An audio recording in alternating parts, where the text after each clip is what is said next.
hablar. Recordemos que Perfecto. las preguntas son al final, las intervenciones son al final. Al principio va a hablar la doctora y luego el doctor Celades. Perfecto. Por adelante. Bueno, hoy queremos presentarles lo que es el seguro de responsabilidad civil médica. Es un seguro, este es un seguro que se viene comercializando en el mercado hace muchos años, pero este es un producto especial, es un producto que se desarrolló con todo el apoyo de FECOLSOC, con una aseguradora que se llama CHOP y con nosotros que somos Gallagher, con la óptica de un médico, en el cual cada uno de los médicos de FECOLSOC, en su junta directiva, el presidente de FECOLSOC entró a mirar los textos, opinó sobre las exclusiones, manifestó la problemática actual de los médicos. Entonces es un producto hecho a la medida, no es un producto estándar, es un producto hecho a la medida para FECOLSOC. Lo que queremos aquí presentarles es un poco, yo creo que es un poco de explicarles a ustedes lo que es el aseguramiento de su actividad del día a día. Cuando hemos tenido estas conferencias en públicos, en auditorios ya grandes, presenciales, curiosamente los médicos que son personas que son muy estudiosas no tienen ni idea ni quién es su aseguradora, ni en cuánto están asegurados, ni si tienen un buen aseguramiento. Y es porque el tema de seguros no, es un tema tedioso, es un tema de minucia, pero es un tema que el día que uno tiene un siniestro, que uno tiene una demanda por un supuesto acto médico incorrecto, pues se vuelve determinante. Estos son un par de estadísticas generales que simplemente van a reforzar un poco la exposición a la que están expuestas hoy los médicos. Por ejemplo, hablamos de que en la salud, más o menos, las cifras más o menos en Estados Unidos, estamos hablando del British Medical Journal, en donde el artículo científico publicado en la revista British Medical durante el 2016 hablaba de 400.000 defunciones anuales en promedio por fallecimientos. Y la Facultad de Enfermería acá de la Universidad de La Sabana y Rehabilitación de la Universidad de La Sabana señaló que en Colombia mueren a diario 493 personas en hospitales y clínicas debido a la mala administración de medicamentos, fallas en equipos médicos, diagnósticos, y estos son los casos que están monitoreados, porque la gran mayoría de los casos son conciliados o cerrados antes de que esto prospere. Existen 4 elementos del acto médico. Lo primero es que la profesionalidad del médico, que sea un profesional de la salud. Lo segundo es que su ejecución es acorde a las reglas de la Lex Artis. La tercera es la finalidad directa en la curación del paciente. Y la cuarta, que la deben tener todos muy clara, es que es una obligación de medio y no de resultado, a excepción de unos casos que son los temas de cirugía estética. Estos 4 elementos del acto médico son los que van a evaluar y van a determinar al final la responsabilidad del médico en un determinado proceso. ¿Qué es la negligencia médica? La negligencia médica, jurídicamente hablando, en términos abstractos, no quiero entrar como en un detalle muy jurídico, es la falta de cuidado o de aplicación de los protocolos y procedimientos establecidos previamente por autoridades sanitarias o por la comunidad científica. Y de la negligencia médica nace la responsabilidad médica. Y solamente es responsable médicamente quien tiene legalmente el deber de reparar un daño, aun si no lo causó de manera directa o material. Y son responsables todos aquellos que se encuentren involucrados. Es decir, en una sala de cirugía está responsable el médico tratante, enfermeras, todos los que participaron en la actividad. ¿Quiénes son solidariamente responsables? El médico, enfermeras, pero sobre todo, para que lo tengan presentes, también son responsables la clínica o el hospital y la entidad promotora de salud. ¿A qué está expuesto un médico? ¿A qué tipos de demandas? Porque hay millones de naturalezas de demandas. Los médicos están expuestos a un proceso civil, que básicamente lo que va a buscar y la finalidad de ese proceso civil final es una indemnización de perjuicios, a un proceso penal, en donde se busca un delito y la conclusión de este proceso va a ser una medida de penal, cárcel, medida penal, principalmente cárcel. Un tribunal de ética médica que trae sanciones en su comportamiento, suspensión de la tarjeta profesional, o temas de Secretaría de Salud que traen multas y sanción principalmente a las entidades. Y aquí ya entro en el mundo puro jurídico, en donde les pido, que es un tema muy ajeno al de ustedes, pero es muy importante que lo tengan claro. Cuando ustedes ocasionan un daño, cualquier persona, médico, no médico, el que sea, puede generar dos tipos de daños, uno patrimonial y otro extrapatrimonial. El patrimonial es muy fácil de entender porque está dividido en dos, el daño emergente y el lucro cesante. El daño emergente, para ponerlo en términos coloquiales, es la plata que yo tuve que gastar en ocasión de ese daño. Entonces, voy a ir a ejemplos sencillos. Un accidente de tránsito. Hay un accidente de tránsito, me dañaron el carro, me tocó sacar plata para arreglar el carro. Y el lucro cesante es la plata que dejé de percibir en ocasión de ese daño que me ocasionaron. Entonces, esto era un taxi y no pude salir a trabajar el carro durante tanto tiempo, eso me generó un lucro cesante. Estos perjuicios patrimoniales son los que suelen estar cubiertos típicamente en las pólizas de responsabilidad civil médica y que desafortunadamente los médicos no se fijan si los tienen o no los tienen cubiertos. De hecho, típicamente solo cubren el daño emergente, no cubren el lucro cesante. Entonces ahí yo les devuelvo la pregunta a ustedes. El perjuicio grande, ¿en dónde lo evidencian ustedes? El daño emergente es un daño puntual en donde yo reparo un perjuicio inmediato, pero si yo por alguna razón, no sé, saqué el riñón bueno y dejé el malo, pues el lucro cesante y el daño moral son mucho mayores que el daño emergente. El daño emergente son un par de taxis y una clínica. El perjuicio grande de indemnización, en donde está el rubro importante monetario, está en el lucro cesante y en la parte extrapatrimonial, que es lo que las cortes han llamado el precio del dolor. Cuantifican el dolor de un daño que es incuantificable, pero tienen que ponerle algún valor para poder reparar.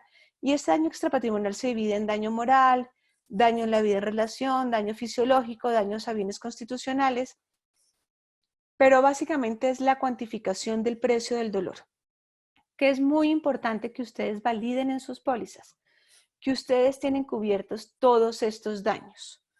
Históricamente las compañías han dado únicamente cobertura a daño emergente. Y esto realmente para un verdadero proceso de responsabilidad es una cobertura muy mínima.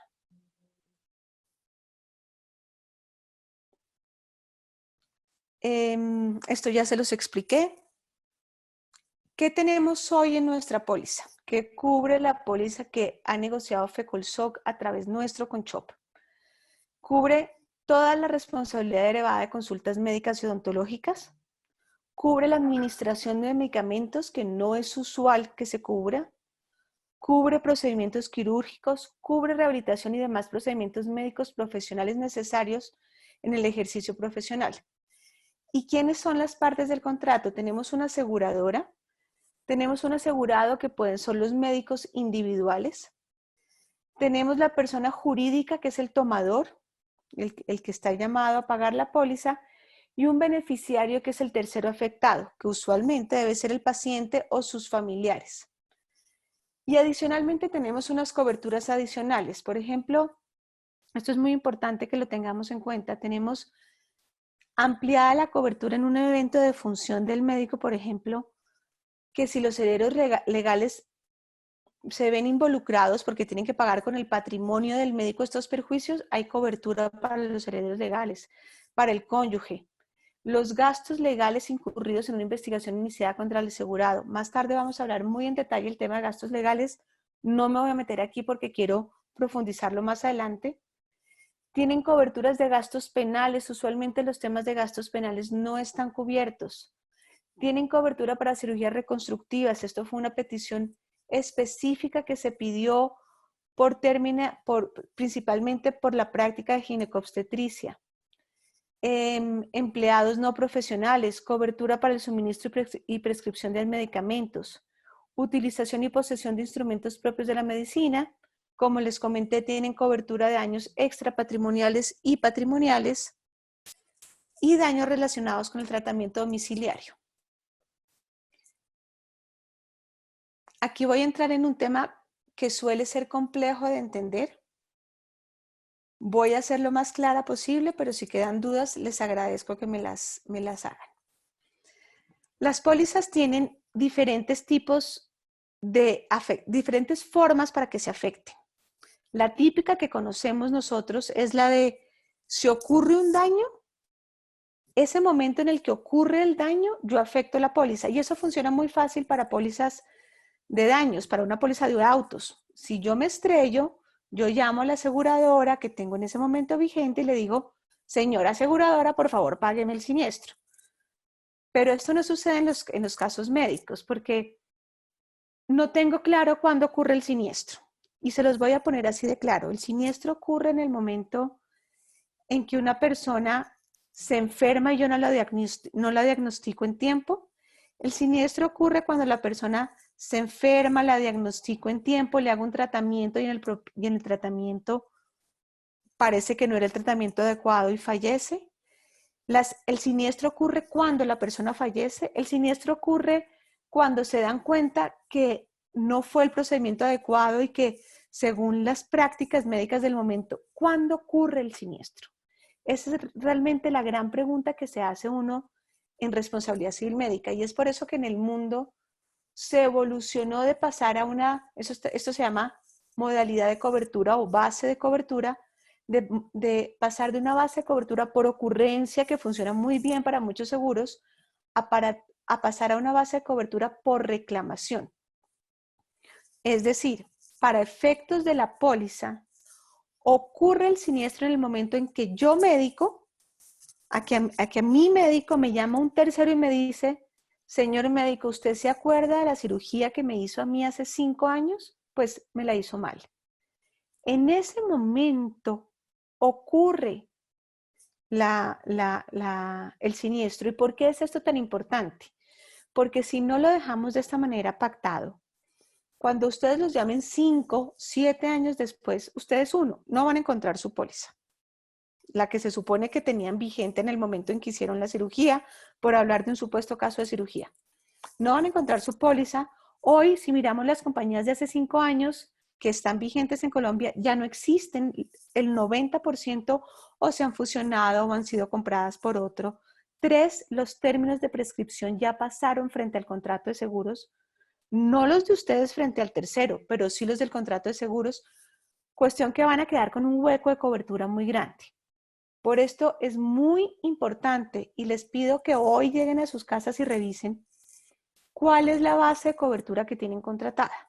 Si tienen y eso dice modalidad de cobertura o esta póliza opera por ocurrencia o esta póliza opera por reclamación.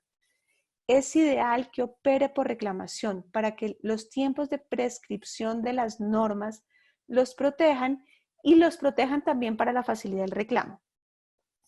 ¿Qué exige, y para que esto sí lo tengamos muy en cuenta, qué exige tener una póliza por reclamación? Al tener una póliza por reclamación, exige que toda mi vida de ejercicio profesional yo tenga una póliza vigente. El día en que yo dejo de tener una póliza vigente, pierdo mi cobertura. Porque me van a llamar y va a ser un hecho que yo realicé hace 5 años, pero yo no tengo la póliza vigente en el momento en que me hacen el reclamo. Entonces, recomendación para una buena práctica de administración de su propio riesgo. Tengan póliza por reclamación y 2, tenganla vigente siempre. Estos son, espérenme, me devuelvo un segundito. Estos son cómo funcionan los periodos. Si ustedes van a ver aquí, tienen un periodo de retroactividad. Este periodo de retroactividad lo que les dice a ustedes es, señores, yo les cubro el reclamo que me presenten durante la vigencia, siempre y cuando el hecho que ustedes hayan realizado esté dentro del periodo de retroactividad. La retroactividad es un derecho que uno se va ganando a medida que va renovando año tras año la póliza.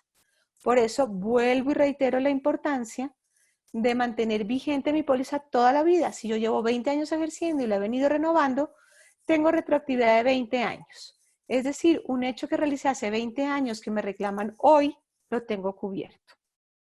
Y este periodo extendido de cobertura es para aquellas personas que ya se retiran del ejercicio de la profesión, dicen, yo ya no tengo que estar con una póliza por si acaso me reclaman por algo que hice antes, voy a contratar un periodo extendido para que me cubra hechos que sucedieron en el pasado, pero que me pueden reclamar hoy.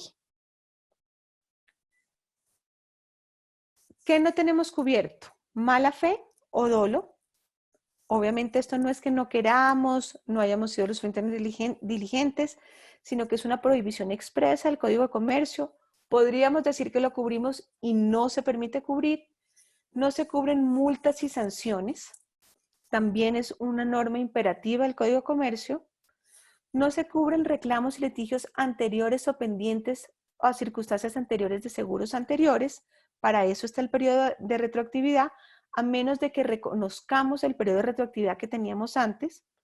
Y no se cubren prohibiciones de tipo legal. Voy a hacer énfasis, yo creo que la presentación se acaba acá.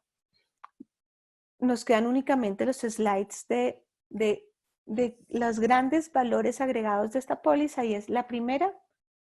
Tenemos coberturas de gastos de defensa al 100% del límite. Y este fue el tema que les dije que les iba a hablar más adelante. Si ustedes me preguntan a mí cuáles son las dos grandes deficiencias que tienen hoy los mercados de seguros en las pólizas que les dan a sus médicos, una es el tema de gastos de defensa. Los gastos de defensa, supongan que compran 100 millones de límite asegurado.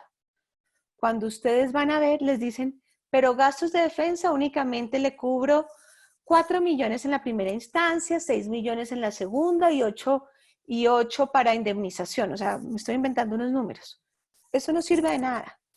Y les voy a decir por qué no sirve de nada. Porque históricamente más del 97% de las afectaciones a las pólizas de responsabilidad civil médica se dan en gastos de defensa. El 3% son condenas. En la gran mayoría de los casos, los médicos logran salir adelante en sus procesos, pero los costos de gastos de defensa son gigantescos. Un abogado penalista cobra por sentarse a oírle a uno la historia 100 millones de pesos. Cuestión que si a ustedes les ponen límites de primera instancia, segunda instancia, eso no les funciona. Están comprando un saludo a la bandera. Tienen cobertura para todo tipo de procesos, que eso no sucede con frecuencia. No hay limitación en el número de procesos asegurados. Hay casos de pólizas que dicen, yo te cubro 2 procesos. No. Yo compré 100 millones de pesos, quiero gastarme mis 100 millones, tuve un mal año, tuve 5 reclamaciones, los quiero en mis 5 reclamaciones, no me limites el número de procesos. No se aplica deducible para gastos de defensa. Esto es importantísimo, porque cuando uno mira los deducibles le dicen 10% del valor asegurado o 10% de lo que sean los gastos de defensa.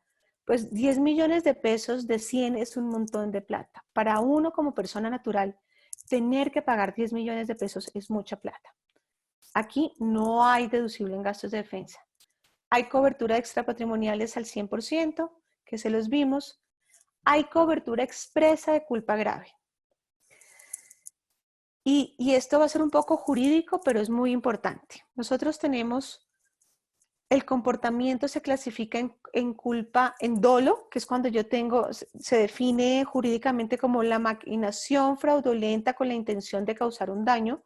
Yo premedito y planeo el daño a alguien, eso es el dolo y es lo que no es asegurable.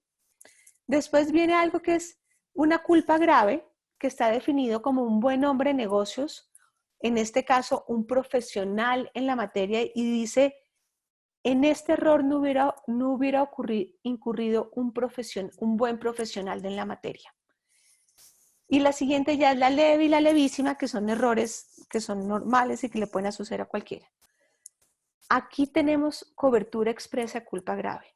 Fallamos abiertamente. Eso se llama, en Estados Unidos se llama gross negligence, como una negligencia grande, abierta, manifiesta. Eso nos puede pasar. Y para eso queremos estar protegidos. Aquí tenemos cobertura de esa eventualidad. Hay cobertura al perjuicio patrimonial, todas las pólizas cubren daño emergente, pero la minoría cubre el lucro cesante, y estas dos coberturas están al 100% del límite. Espero haber sido clara, traté de no quitarle mucho tiempo al auditorio. Quedo muy pendiente de sus preguntas al final de la charla y pues nada.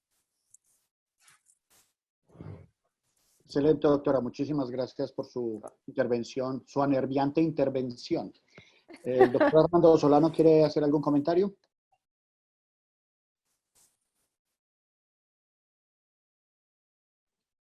Ya tienes activado el micrófono, Armando.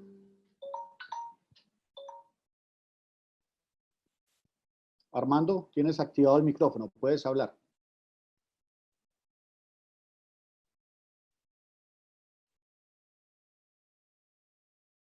Bueno, si el doctor Armando no está con nosotros en este momento, entonces procedemos a darle la palabra al doctor Celades.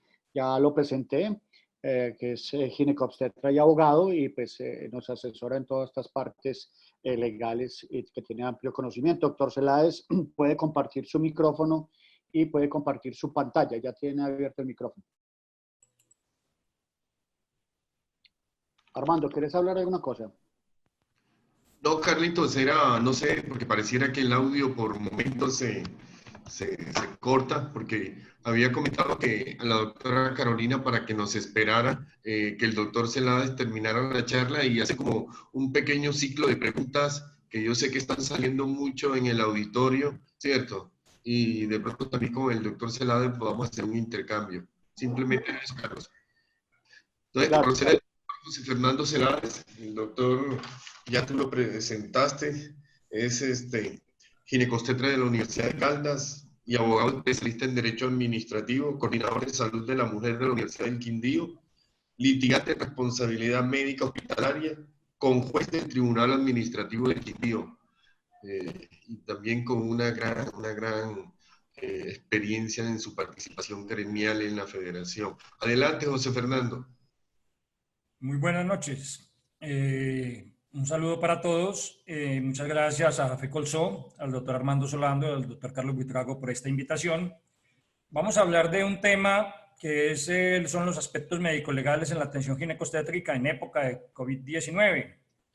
Como mencionaba el profesor Sanín hace unos días en la charla sobre la ginecobstetricia en sus aspectos médicos, pues esto es algo nuevo, es algo sobre lo que no tenemos experiencia, con una serie de eventos que aparecen todos los días, de decretos, de normas, y no pudiéramos decir al día de hoy que hemos conocido de una demanda que un médico haya colocado contra un ente de salud, una EPS o una IPS por haberse infectado y haber sufrido secuelas, o la familia del médico porque lamentablemente él mismo falleció. Tampoco obviamente conocemos una demanda hasta el momento de pacientes que hayan demandado a un médico por presuntamente haberlas infectado con COVID-19. Pero vamos a tratar de empezar sobre unas bases sobre lo que ha sido la responsabilidad médico-legal y vamos a tocar estos temas. Estas son preguntas que a veces tenemos los médicos en esta época de COVID-19.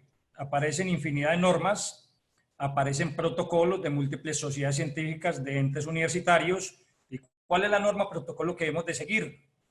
También algunos colegas preguntan si es obligatorio atender al paciente sin los elementos de protección personal, es decir, sin seguir estrictamente las normas de bioseguridad, y en ese caso, cuál sería la responsabilidad de los empleadores, de los contratistas, si opera para ambos igual, de las administradoras de riesgos laborales.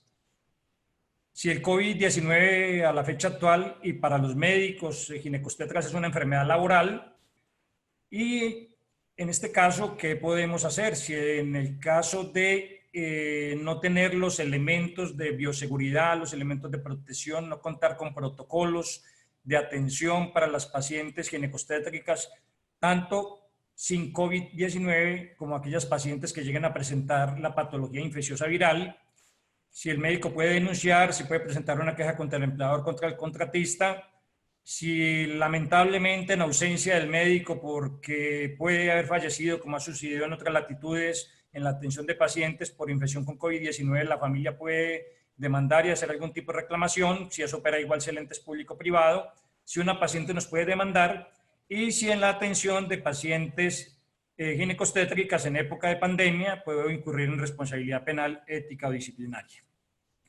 La primera cosa que debemos de mencionar es que ante la multitud de consensos que aparecen, protocolos de manejo con las pacientes con sospecha de COVID-19 o con la patología de COVID-19 confirmada, protocolos de atención de la paciente obstétrica en época de pandemia, pacientes normales, los protocolos de bioseguridad, protocolos institucionales. A veces el médico se queda preguntando cuáles son las normas o cuál es el protocolo que debe seguir.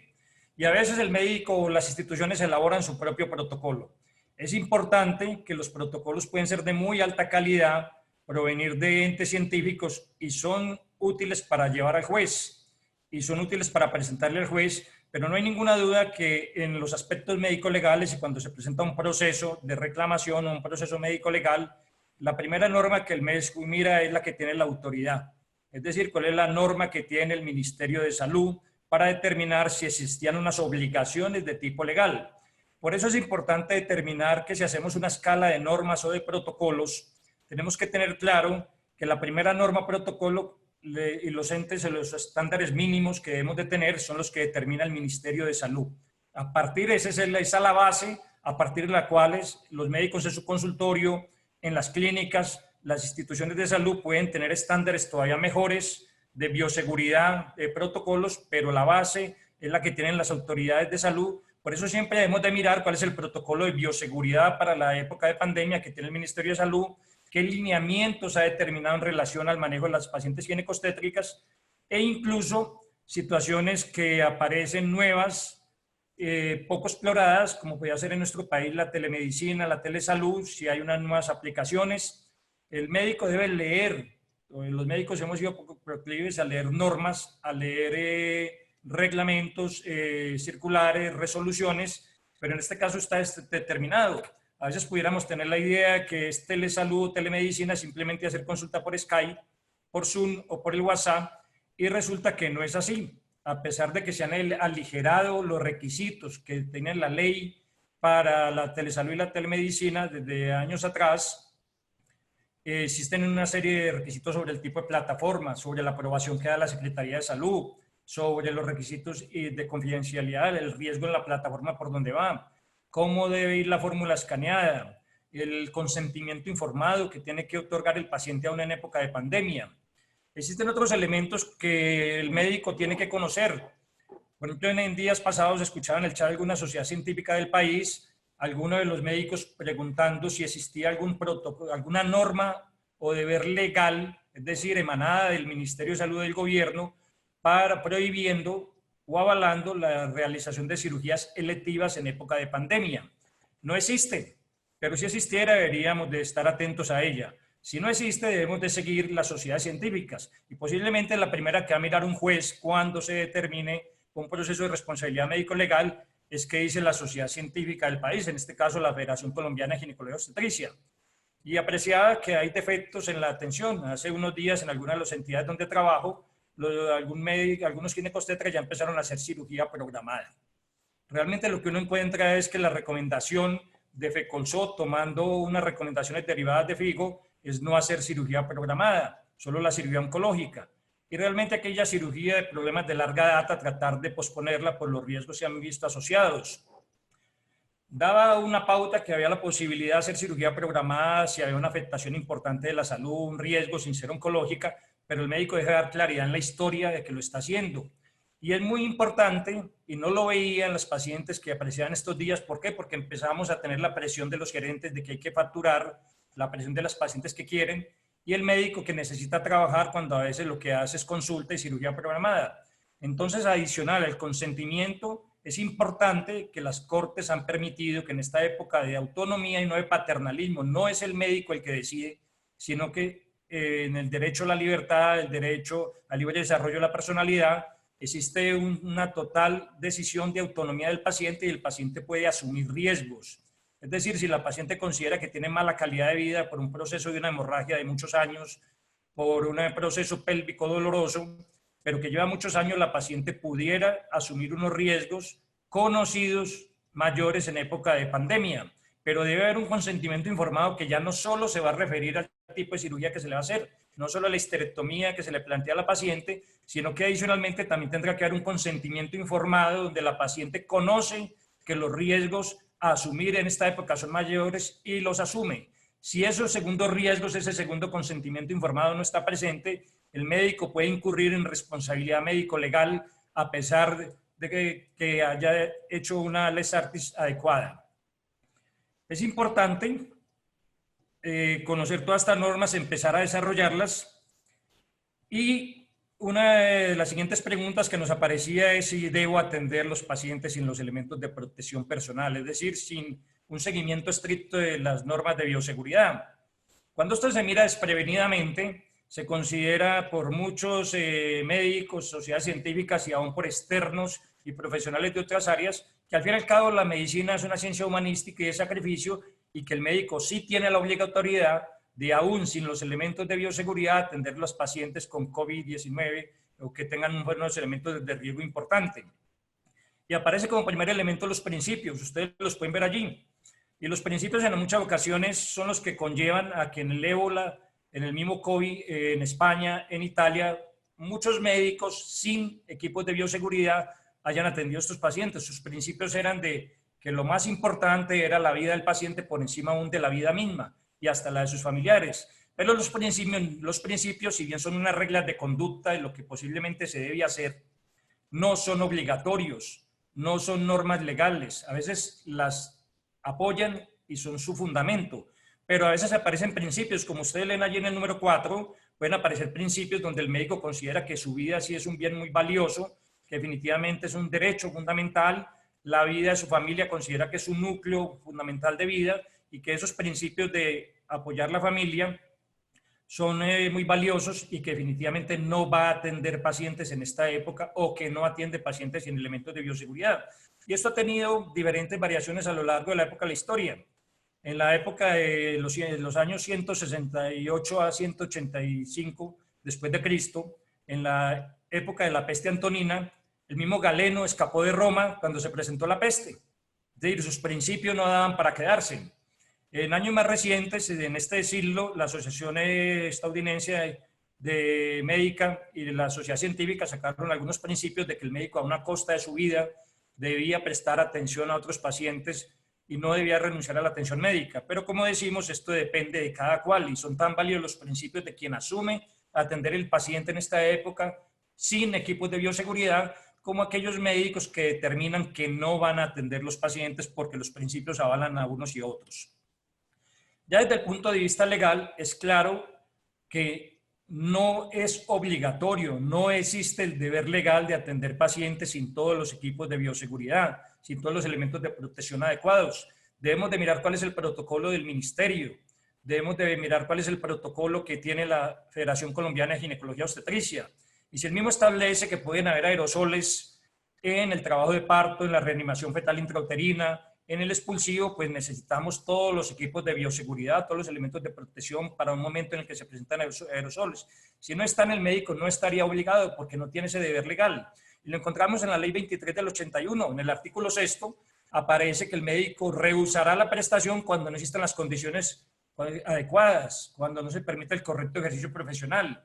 Pero en el artículo 15 aparece que el médico no expondrá a su paciente a riesgos injustificados. Y es absolutamente claro que si el médico se infecta de COVID-19, sea asintomático o peor, asintomático, tiene la posibilidad de infectar a sus futuros pacientes. Y uno de los principios que aquí se suma a ese artículo 15 de la Ley 23 del 81 es que es el principio de no maleficencia, el primum non nocere, por lo menos no hacer daño.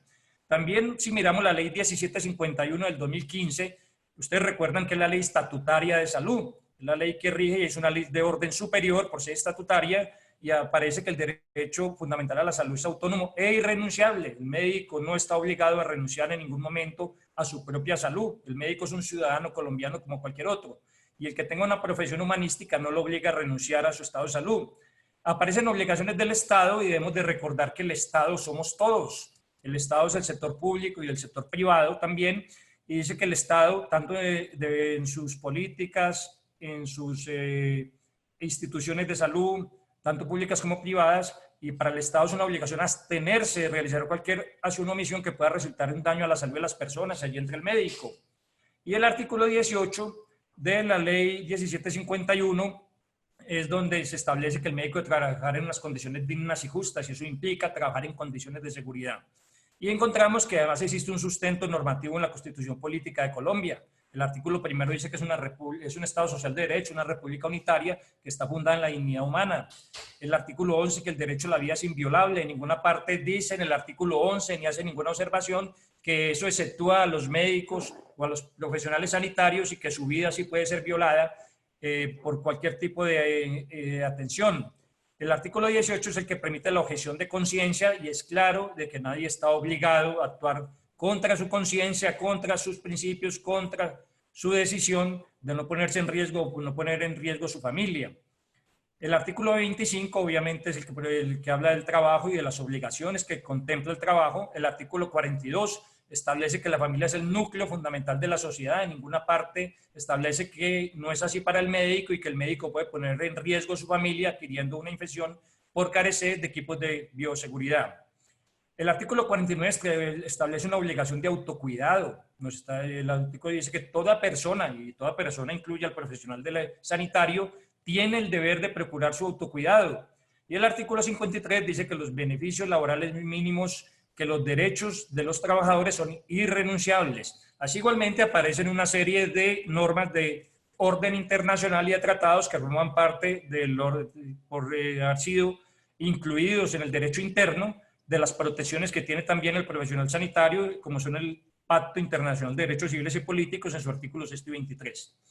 Y la misma Corte Constitucional en múltiples sentencias ha hablado de la objeción de conciencia y de la posibilidad que tiene cualquier persona profesional o en cualquier actividad de no ser obligado a actuar en contra de sus convicciones, en contra de su criterio, en contra de su convencimiento de lo que debe hacer. Y esto opera para todo el mundo.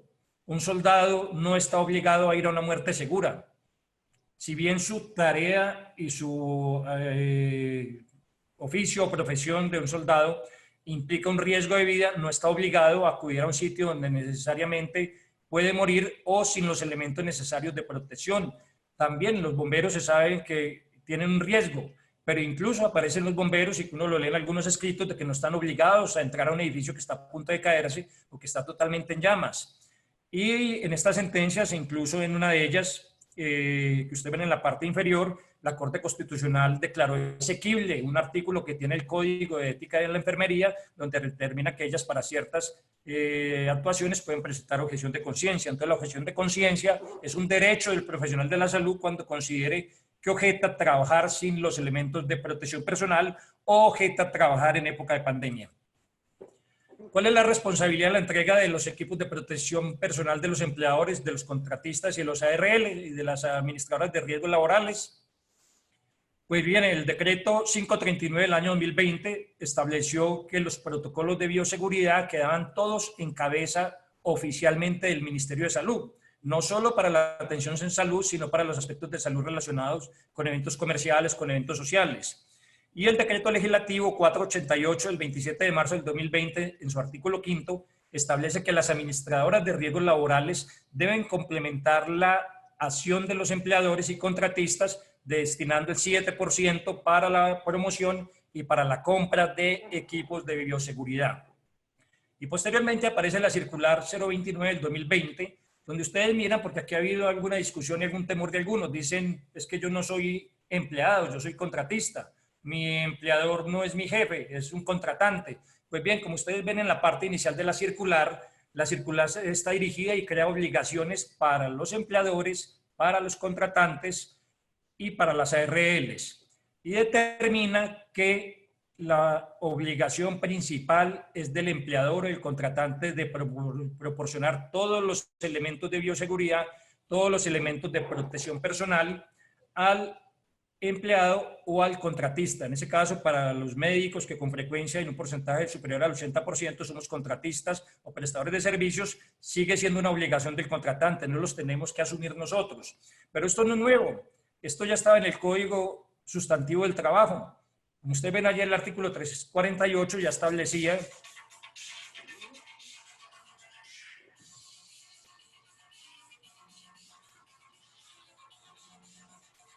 El artículo 348 ya establecía que todo empleador o empresa está obligado a suministrar los elementos de trabajo y de bioseguridad, la Ley 9 del 79, la Resolución 2400 del 79 y el Decreto 1072, como ustedes pueden leer allí.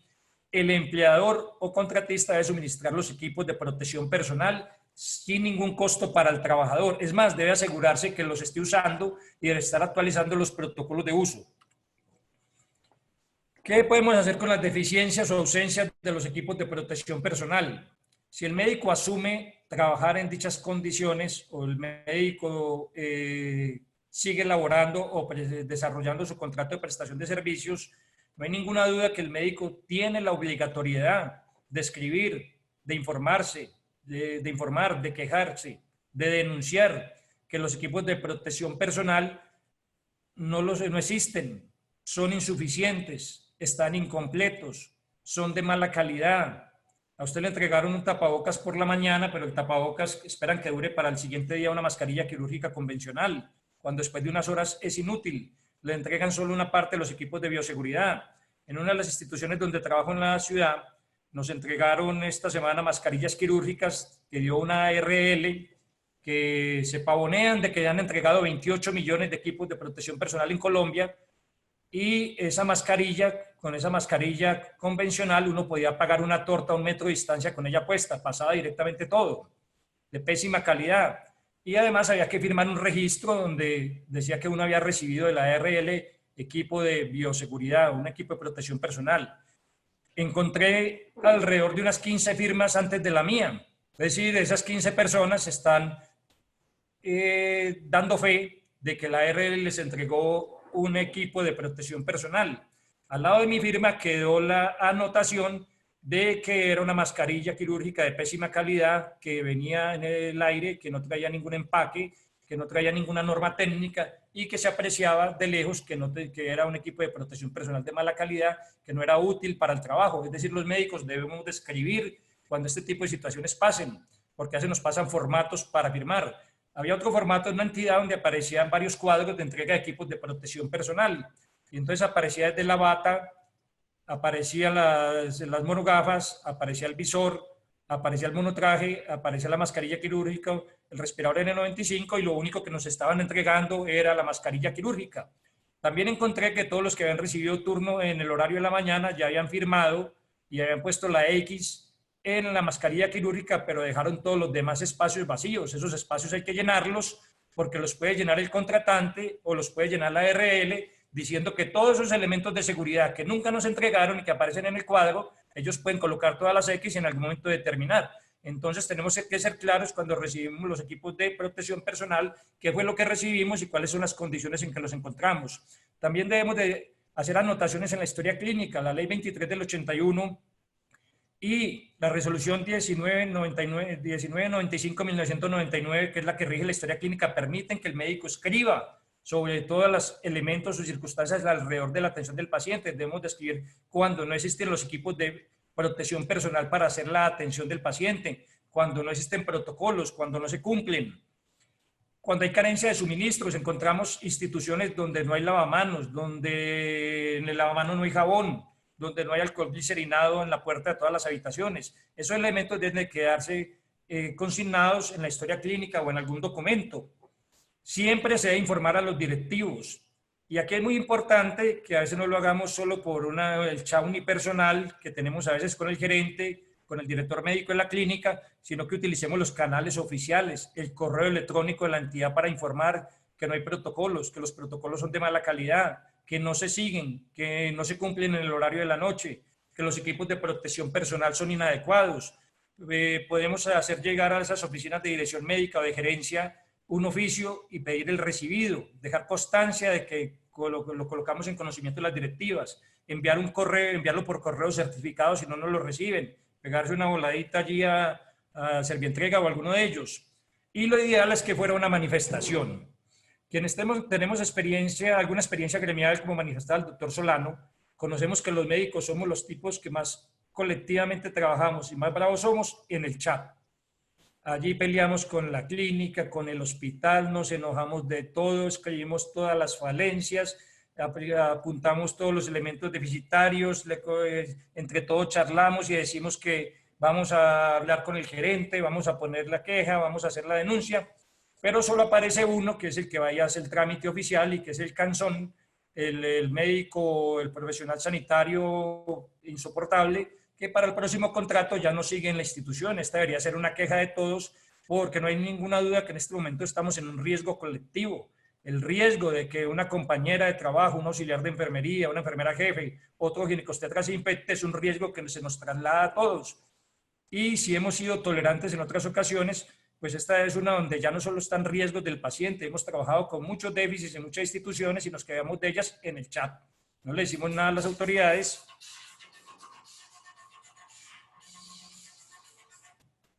Y debemos de comunicarlos entre todos debemos de hacernos. Debemos de informar a los entes de control, idealmente la Superintendencia Nacional de Salud, la Secretaría de Salud, la Procuraduría General de la Nación y sus entes locales si es un ente público.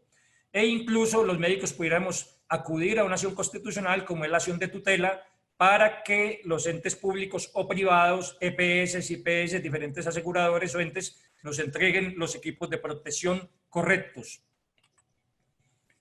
¿Es el COVID una enfermedad laboral? Aquí no me voy a extender, yo creo que ya todo lo hemos leído, de que ya inicialmente algunas ARLs contestaron de que el COVID no lo iban a reconocer como enfermedad laboral porque el médico lo pudiera haber adquirido en el supermercado o en cualquier otro sitio y se vuelve bastante complejo hacer el nexo exacto de dónde fue que se adquirió.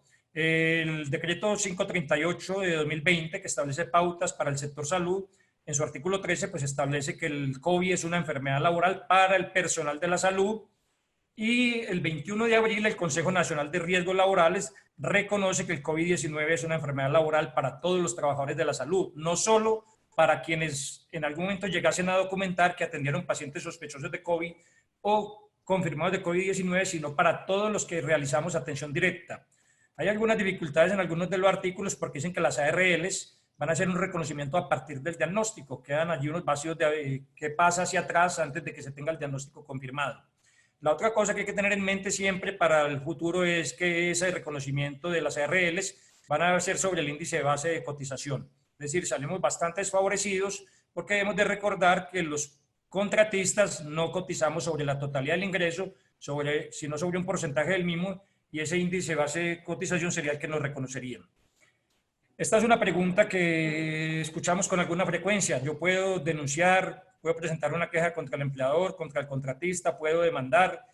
Si ocurre la mala fortuna de que el profesional de salud desaparece, el médico puede demandar a la familia, funciona igual si es un ente público o privado, pues la respuesta a todo esto es que sí. Obviamente el médico puede presentar incluso una denuncia penal contra un gerente, contra un director médico, porque la atención en la institución viola todas las medidas sanitarias en una pandemia. Puede presentar una queja en la superintendencia, como lo mencionábamos, en la procuraduría, y puede demandar, claro que puede demandar, y puede demandar tanto a los entes públicos como privados, bien porque el médico tuvo una incapacidad, porque adquirió el COVID, porque no tenía los equipos de protección personal, y se infectó porque no había adecuados protocolos de bioseguridad, porque las instalaciones no se prestaban para la atención de pacientes con este riesgo, y lo puede hacer con este fundamento para las entidades del sector público, que es el artículo 90 de la Constitución, donde dice que el Estado responderá por los daños causados por la acción o omisión de las autoridades públicas.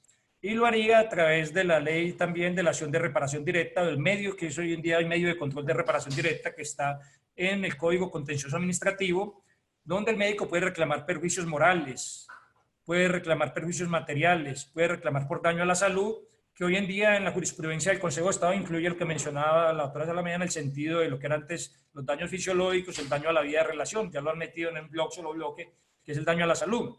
Y esto es importante que el médico y la familia lo conozcan, porque en el caso de que lamentablemente se presente el fallecimiento de un médico, la familia puede hacer una reclamación de perjuicios morales. Esos perjuicios morales son alrededor de 100 salarios mínimos, alrededor de casi 90 millones de pesos por cada uno de la primera línea de consanguinidad y la primera línea civil. 90 millones de pesos por la esposa. Si tiene 3 hijos, cada uno puede hacer una reclamación por 90 millones. Los papás del médico, si están vivos, es decir, hay una reclamación que puede hacerle a la entidad pública o privada.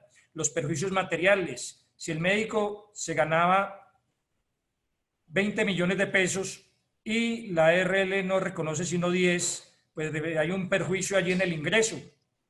Y ese perjuicio material se calcula de acuerdo a unas tablas de la Superfinanciera que determinan que la vida media del hombre del género masculino en Colombia es de 70 años. El médico tiene 40, van a ser 10 millones de pesos por 12 meses, van a ser 120 millones de pesos por 30 años que tenía expectativa de vida. Eso lo puede reclamar la familia. Lo mismo si ya el médico no se muere, sino que queda con un daño a la salud, a la vida de relaciones. Es decir, que el médico puede iniciar acciones jurídicas para hacer una reclamación o la puede hacer la familia del médico, sobre todo en aquellos casos. Pero ¿dónde va a estar el soporte? En que el COVID era una enfermedad laboral y que había unas obligaciones legales de entrega a los equipos de protección. ¿Y cómo va a ser la parte probatoria? Con frecuencia es aquello que el médico escribió o documentó, como mencionábamos en la ayuda audiovisual pasada, de que no le entregaron los equipos de protección, lo anotó en la historia, lo ofició a través de un documento, lo hizo patente en el servicio para que algunos de sus colegas puedan servir de testigos en la parte probatoria del proceso. Y es importante que en esos daños de omisión, pues tiene que haber una acción o una omisión, que para este caso es la omisión de no tener equipos de protección personal, un daño que es que el médico fallezca o sufra una lesión por COVID-19, y había que probar un hecho causal, que era que esa omisión de la institución era la que había causado el daño. Esto es muy complejo y es lo que se conoce en el derecho como una prueba diabólica, casi imposible porque la institución pudiera decir que el médico adquirió la infección por fuera, en un familiar, en una compra. Pero con el establecimiento de la declaración de enfermedad laboral y la obligación que se establece a las entidades de salud de entregar los equipos de protección personal, si se presenta el daño, se asume, y ustedes ven estas dos jurisprudencias del Consejo de Estado relativamente recientes, en las cuales determina que ya en esos casos donde hay omisión, en vez de empezar a tratar de buscar una causalidad, un hecho causal, simplemente el incumplimiento del deber que tenía la entidad determina que el nexo causal no hay que buscarlo, y ese incumplimiento del deber es suficiente para determinar que hubo una falla y que en este caso el profesional sanitario debe ser resarcido.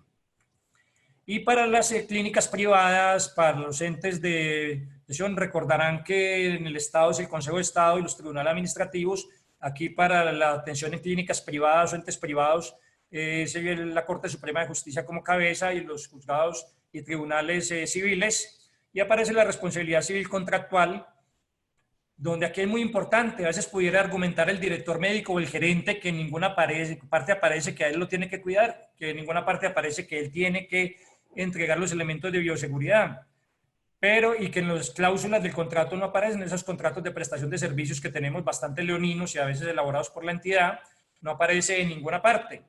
Pues bien, ustedes han visto que no solo existen unas normas que le establecen a estas entidades unas obligaciones legales de entregar los equipos de bioseguridad y tener protocolos ajustados y estrictos, sino que en la responsabilidad civil contractual hay unos deberes que, aunque no estén en las cláusulas, aparecen allí, están insertos y se llaman los deberes de buena conducta, entre los cuales está el deber de protección a la otra parte para que no sufra daño en su salud o en su patrimonio. Y la responsabilidad civil extracontractual, que sería el reclamo que pudiéramos hacer porque un familiar nuestro se infectó con COVID-19 de un COVID que adquirió el médico prestando la atención en una institución de salud sin los elementos de seguridad. La recomendación siempre será, como se hace en el derecho, de que se demanden todas las entidades de salud en las cuales el médico trabaje solidariamente, y todas las ARL, si tiene más de una, aunque en general solo debería tener una que le cubra las mismas en todas las entidades, y ya será el juez quien determine cuál es el sitio que incumplió y dónde está la responsabilidad y quién debe indemnizar, o si deben de indemnizar entre todas. ¿Me puede demandar una paciente por infectarla de COVID-19? Es obvio que sí, puede demandar la institución de salud y hacer una reclamación de todos estos elementos también, como mencionamos ahora, de tipo moral, de perjuicios materiales, de daño a la salud, y puede demandar al médico o el médico terminar involucrado o demandarlos a ambos. En general, la parte infecciosa es bastante crítica porque la jurisprudencia ha sido muy estricta y en general ha asumido que es un evento adverso y que en las infecciones existe una obligación de resultado. Nos quedaremos a la espera que dicen los jueces con si aparecen demandas en el futuro, porque a veces la infección ha sido latente de un paciente que entró sano, que la historia clínica muestra que el paciente no tenía la infección y que para una intervención electiva posteriormente hizo una infección severa e incluso falleció o tuvo una lesión personal seria. Pero aquí aparecen otros elementos, donde el paciente que no entra con la infección a una atención médica en el hospital bien pudiera ya estar infectado. Y muy seguramente aparecerá dentro de la defensa de la institución o dentro de la defensa del médico de que el paciente puede haber adquirido la infección antes de llegar a la institución y simplemente en ese momento todavía no haya desarrollado los síntomas. Sin embargo, es importante que si los jueces van por su línea más estricta de que las infecciones nosocomiales son responsabilidad institucional y que hay una obligación de resultado, y en la obligación de resultado no sirve mostrar diligencia, sino que es obligatorio, como lo ha establecido en algunas sentencias que hemos discutido mucho y que en las cuales hemos estado en contra de que el paciente no se infecte. En esos casos la entidad solo se exonera mostrando que un caso fortuito, una fuerza mayor, una culpa de la víctima o de un tercero. Y incluso puede haber responsabilidad institucional a pesar de cumplir los protocolos. Pero la responsabilidad del médico no se vuelve en el mismo sentido. La responsabilidad del médico estará solo en su cabeza si él incumple los protocolos. Es decir, que por eso el médico debe dejar claridad de que está cumpliendo los protocolos o de que los mismos no se cumplen, no por su propia decisión, sino por decisión de la entidad, que el protocolo es inadecuado, las normas de bioseguridad son de mala calidad, los protocolos son muy deficientes, no hay cumplimiento de los mismos, está haciendo atención sin los equipos de protección personal. Y por eso se recomienda, y muchos recomiendan al día de hoy, de que a pesar de que el tiempo no nos alcanza y que los médicos somos pocos amigos de escribir, coloquemos notas como estas, donde se aclara que cada paciente se atiende cumpliendo previo lavado de manos por el sustituto médico, con la adopción de las medidas de bioseguridad, con el uso de los equipos de protección personal en el médico y en la paciente, que en el interrogatorio está un debido distanciamiento, que se le indaga a la paciente sobre síntomas COVID o sobre sus familiares o contacto con algunos, y que finalmente se dan instrucciones sobre el distanciamiento social y frecuente lavado de manos. Si bien esta última tarea aparece para los entes de salud, desde el punto de vista normativo, pues no hay ninguna duda, pero es claro que los médicos debemos de colocar este tipo de notas.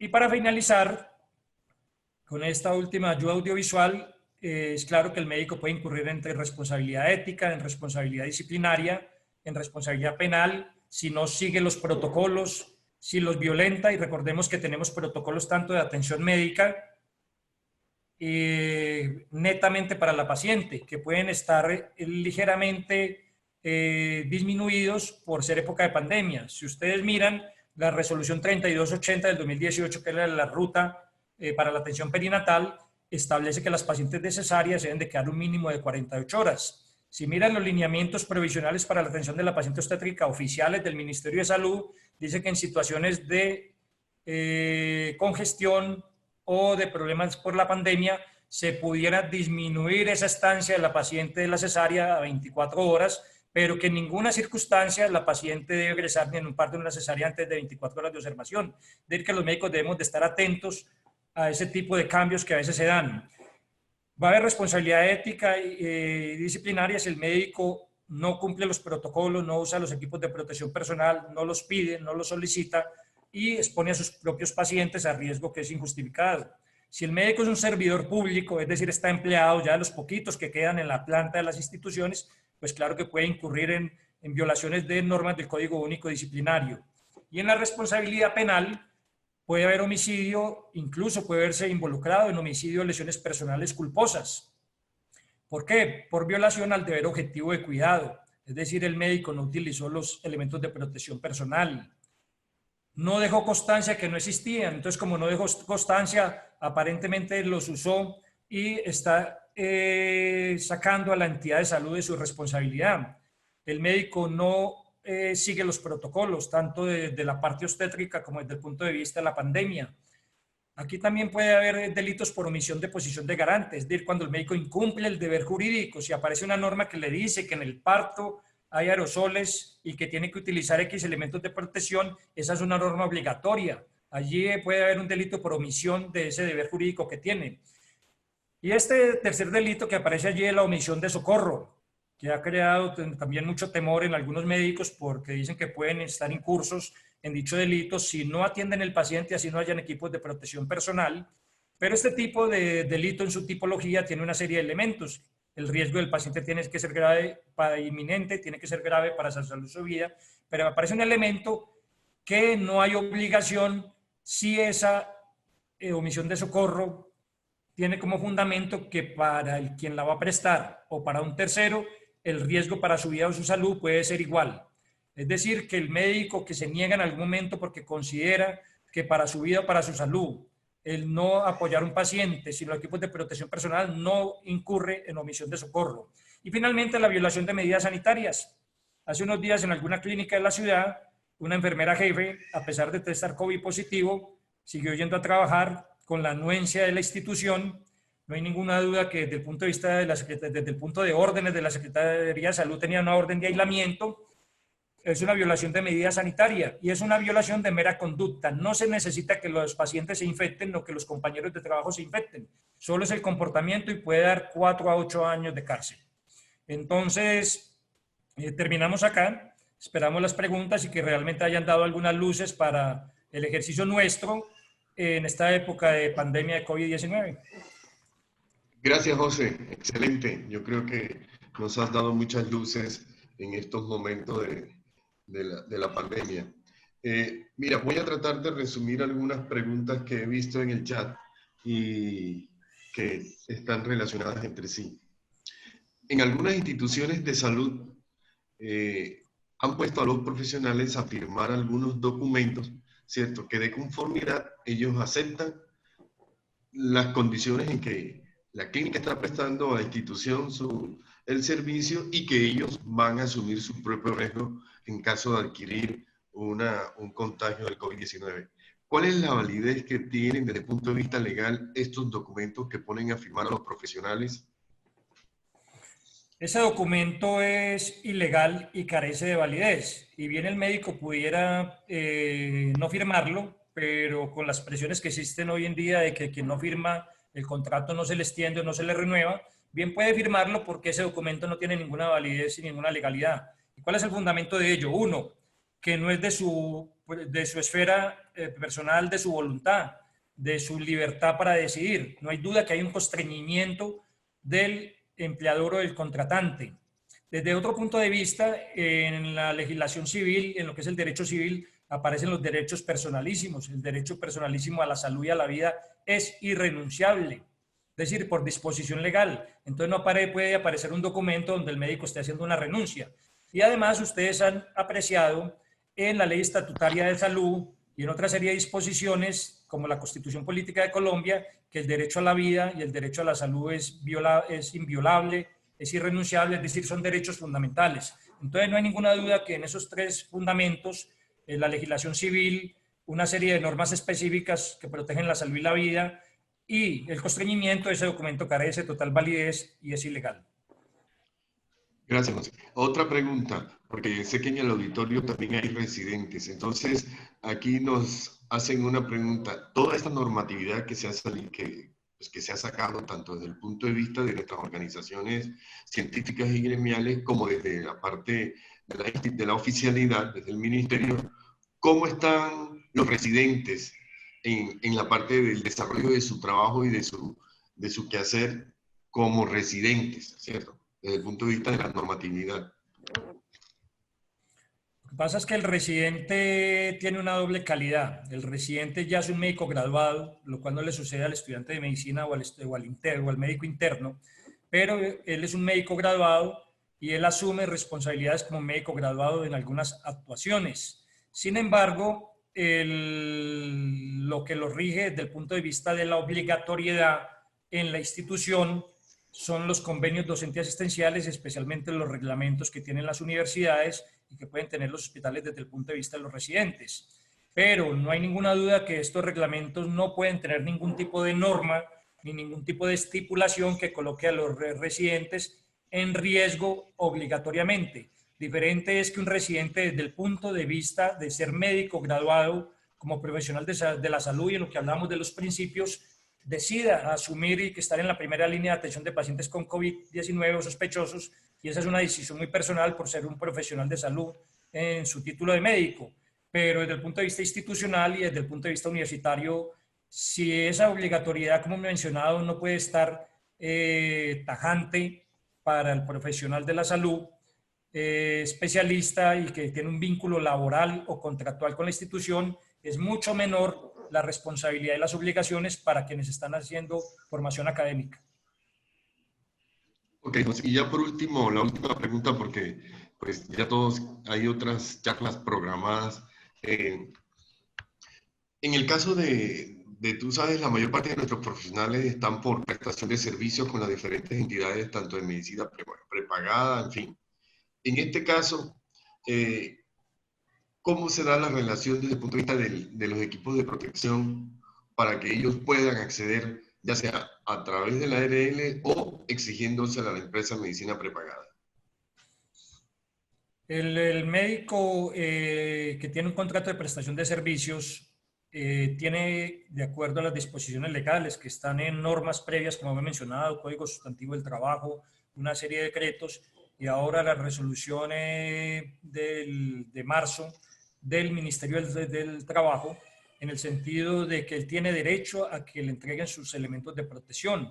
Bajo ese derecho, él debe hacer la solicitud oficial a los entes de salud. Lo que mencionamos ahora es que lo ideal, los médicos hemos con frecuencia hecho solicitudes y hemos colocado en conocimiento déficits en muchos sitios desde el punto de vista verbal y a veces sin presencia de otra persona, ni siquiera para que otro profesional pudiera ser testigo en lo que es la parte probatoria de un proceso. No hay ninguna duda que lo ideal es que lo hagamos por canales oficiales. Debemos de pedirle a la empresa de medicina prepagada que nos entregue los elementos de protección, debemos de pedirle a la ARL que nos entregue los elementos de protección personal, debemos de pedirle a todas las entidades en que trabajamos de que nos entreguen los elementos de protección personal y debemos de ponerlo en conocimiento en la historia y en los elementos de comunicación oficial, como pueden ser los correos institucionales o a través de un oficio con el respectivo recibido. Pero debemos de pedirlos. Es lo que va a poder permitir en el futuro probar de que habían falencias institucionales y que el médico debe ser exonerado de cualquier responsabilidad de contagio en la cual puede haber el mismo incurrido, su familia o pacientes que pudo ver posteriormente. Listo, José. Doctor José Fernando, muchas gracias. Su excelente conferencia. Con esto damos por terminada esta sesión del día de hoy, porque sé que hay muchos que quieren ya pues irse a las otras conferencias. La verdad que ha sido bastante útil y provechosa toda esta charla y concepto que usted nos ha aclarado. Muchas gracias, doctor Celades, y a la doctora Carolina Salamea igualmente. Muchas gracias. Bueno, esperamos ver